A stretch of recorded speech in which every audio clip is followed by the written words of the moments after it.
2 Nephi chapter 12. The word that Isaiah the son of Amos saw concerning Judah and Jerusalem. And it shall come to pass in the last days, when the mountain of the Lord's house shall be established in the top of the mountains, and shall be exalted above the hills, and all nations shall flow unto it. And many people shall go and say, Come ye, and let us go up to the mountain of the Lord, to the house of the God of Jacob, and he will teach us of his ways, and we will walk in his paths. For out of Zion shall go forth the law, and the word of the Lord from Jerusalem. And he shall judge among the nations, and shall rebuke many people. And they shall beat their swords into plowshares, and their spears into pruning hooks.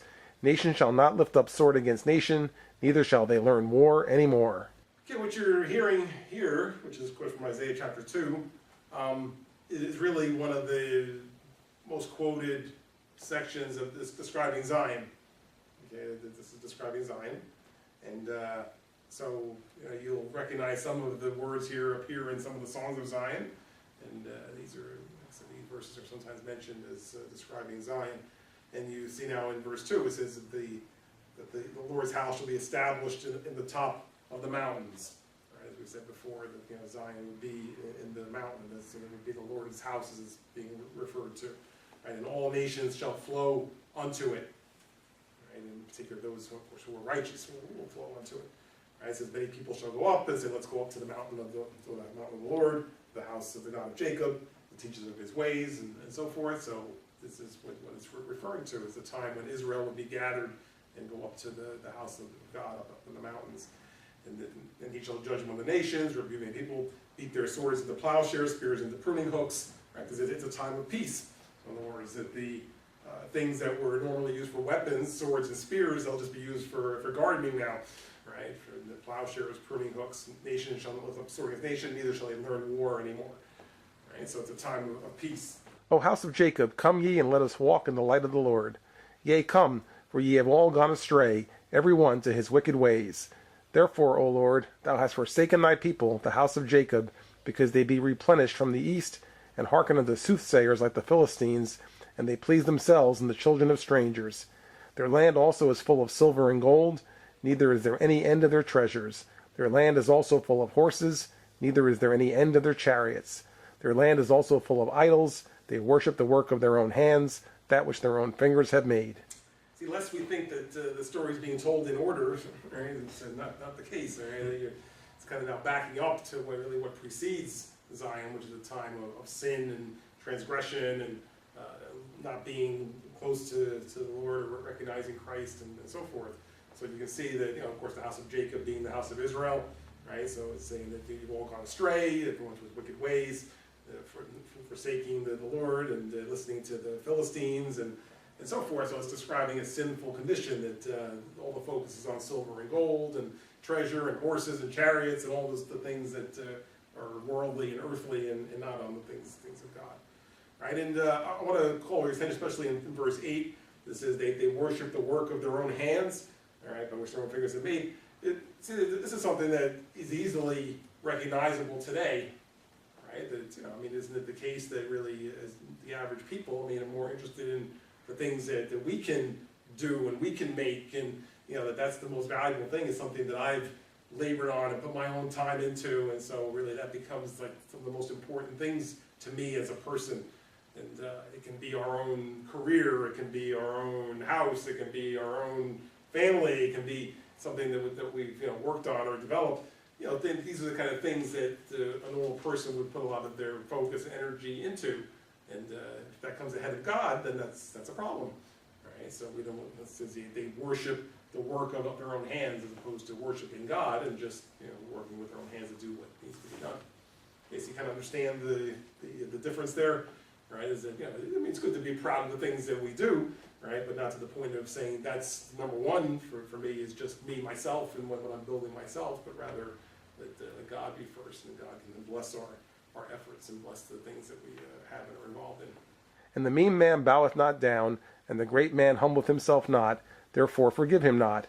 O ye wicked ones, enter into the rock, and hide thee in the dust, for the fear of the Lord and the glory of his majesty shall smite thee.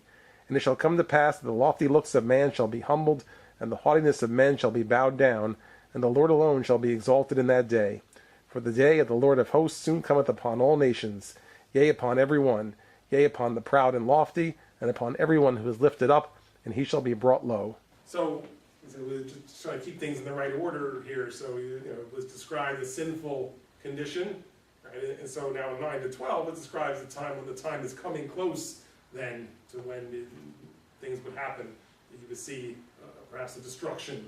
You would see that the Lord intervene in what's happening in the world. And, it seems like today we're probably waiting for the Lord to intervene in what's happening in the world, right? We see some of the things going on.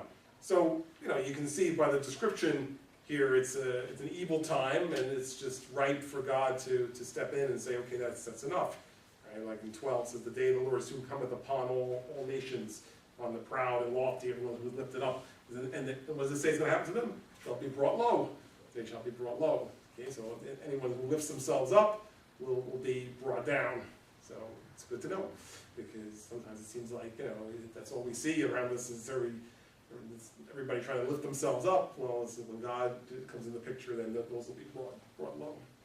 Yea, and the day of the Lord shall come upon all the cedars of Lebanon, for they are high and lifted up, and upon all the oaks of Bashan, and upon all the high mountains, and upon all the hills, and upon all the nations which are lifted up, and upon every people, and upon every high tower, and upon every fenced wall, and upon all the ships of the sea, and upon all the ships of Tarshish, and upon all pleasant pictures. The beginning of 13 refers to the day of the Lord. The day of the Lord is when Christ would come again, and when all this would happen, right? That you would see a destruction, you would see God intervene. That's the day of the Lord. The day of the Lord is one day in particular, or one time in particular, when these prophecies would be fulfilled. The rest of these verses up to 16, all right, is telling us that when the day of the Lord comes, right, and that all these things start happening, it's going to happen everywhere. It says all the high mountains, every high tower, every fenced wall, all the ships of the sea, right? So it's going to affect everywhere, because this is God we're talking about. So it's not like you can say, well, I can only affect one state at a time or one country at a time. It's God, so it can affect the whole world at the same time. And the loftiness of man shall be bowed down, and the haughtiness of men shall be made low, and the Lord alone shall be exalted in that day. And the idols he shall utterly abolish, and they shall go into the holes of the rocks and into the caves of the earth, for the fear of the Lord shall come upon them, and the glory of his majesty shall smite them, when he ariseth to shake terribly the earth. Isaiah chapter 2 is an end times chapter, so it does sound like Revelation, right? That these are things that would happen at that time, and just like you're saying, that people might try to hide, but you can't hide from God. So you could go in a cave, you could dig yourself a hole, you could make yourself a shelter. It doesn't matter, because God obviously finds you wherever you are. So when there's going to be destruction, there's going to be destruction. If the things are going to happen, they're going to happen, and it's fighting against God. In that day a man shall cast his idols of silver and his idols of gold, which he hath made for himself to worship, to the moles and to the bats, to go into the clefts of the rocks and into the tops of the ragged rocks, for the fear of the Lord shall come upon them, and the majesty of his glory shall smite them, when he ariseth to shake terribly the earth. Cease ye from man, whose breath is in his nostrils, for wherein is he to be accounted of? Now in 20, where it says that a man shall cast his idols of silver and gold and so forth to the moles and to the bats, why would people do that?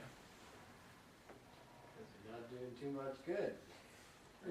Right, because by that time they're worthless, right? So when the Lord's coming again, and now everything's caving in and so forth. So yeah, can you imagine saying, "Oh, but God, look what I have here." Okay, I have I have a big bank account. I have my retirement fund there, or I have this valuable idol. Here I got something to offer you. Right? Well, it seems kind of silly to say it that way, right? But that's what it says. That these things that were so important and precious for all this time, at that time they'll be worthless. Give them the moles and the bats, right? They can have fun with them.